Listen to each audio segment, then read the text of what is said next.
বিএনপির স্থায়ী কমিটির সদস্য সালাউদ্দিন আহমেদের আশ্বাসে অনশন ভাঙলেন আমজনতার তারেক রহমান। তাকে চিকিৎসার জন্য হাসপাতালে নেওয়া হচ্ছে।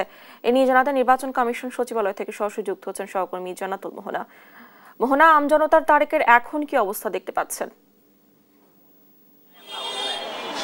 আপনাদেরকে জানাতে চাই, দীর্ঘ 134 ঘন্টার যে অনশন কর্মসূচি ছিল আমজনতার দলের সাধারণ সম্পাদক তারেক রহমানের, তা কিছুক্ষণ আগে সমাপ্ত হয়েছে। আপনাদের জানাতে চাই, বিএনপির স্থায়ী কমিটির সদস্য জনাব সালাউদ্দিন আহমেদ সন্ধ্যা 8টার কিছু পরে নির্বাচন কমিশনের সামনে আসেন এবং এখান থেকেই তারেক রহমানের যে অনশন ছিলেন তিনি তাকে অনুরোধ করেন অনশন ভাঙার জন্য, কেননা তার শারীরিক অবস্থা ঠিক সময়ের সাথে সাথে খারাপ হয়ে যাচ্ছিল এবং প্রায় মুমূর্ষু অবস্থায় ছিলেন তারেক রহমান। যে আপনারা জানেন, 5 দিনের টানা অনশনের ফলশ্রুতিতে তাদের এই শারীরিক অবনতি হয়ে যায়, শারীরিক পরিস্থিতি।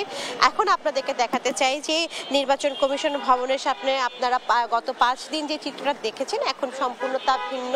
আমজনতার দলের যে পক্ষ থেকে যে অনশন কর্মসূচি ছিল তা এখন বর্তমানে শেষ হয়ে গেছে এবং দলের যে সাধারণ সম্পাদক তারেক রহমান আছেন তাকে গণস্বাস্থ্য হাসপাতালে পাঠানো হয়েছে এবং সালাউদ্দিন আহমেদ এসে যখন দেখলেন তার এই অবস্থা, তখন তাকে অ্যাম্বুলেন্সে করে গণস্বাস্থ্য মেডিকেলে পাঠান এবং এরপরই সে তার যে দলের যে সদস্যরা রয়েছেন, নেতা কর্মীরা রয়েছেন, তারাও তার সাথে অ্যাম্বুলেন্সে করে হাসপাতালে যান এবং এরপরে সালাউদ্দিন সাহেব আমাদের সাথে সাংবাদিকদের সাথে আলোচনা করেন এবং তিনি জানান যে তিনি অনশনতা ভেঙেছেন এবং তার অনুরোধেই অনশন ভাঙা হয়েছে এবং তিনি অনুরোধ করেন নির্বাচন কমিশনকে যেন আপিলের বিষয়ে এই আমজনতার দলের নিবন্ধন ইস্যুতে কিছুটা যেন সহানুভূতি প্রকাশ করেন এবং নিবন্ধন ইস্যুতে এই ধরনের অবস্থা একদমই কাম্য নয় বলেও তিনি জানিয়েছেন এবং সেই সাথে আহ্বান জানিয়েছেন যেন সকল দলের নিবন্ধন ইস্যুতে সহানুভূতির সাথে যেন নির্বাচন কমিশন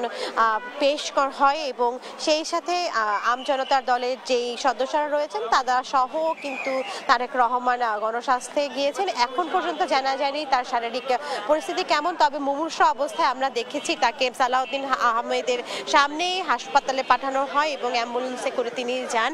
এরপর থেকে কিন্তু দলের নেতা কর্মীরা এখান থেকে সরে যেতে শুরু করে। তো এই মুহূর্তে নির্বাচন কমিশন ভবনের সামনে আমজনতা দলের যে অনশন কর্মসূচি ছিল তা এখন আর নেই, তা সমাপ্ত হয়ে গেছে এবং বিএনপি নেতা সন্ধ্যায় এসেই তাকে অনুরোধ করেন অনশন ভেঙে ফেলার জন্য। তো এই ছিল আমার কাছে নির্বাচন কমিশন ভবন থেকে সর্বশেষ।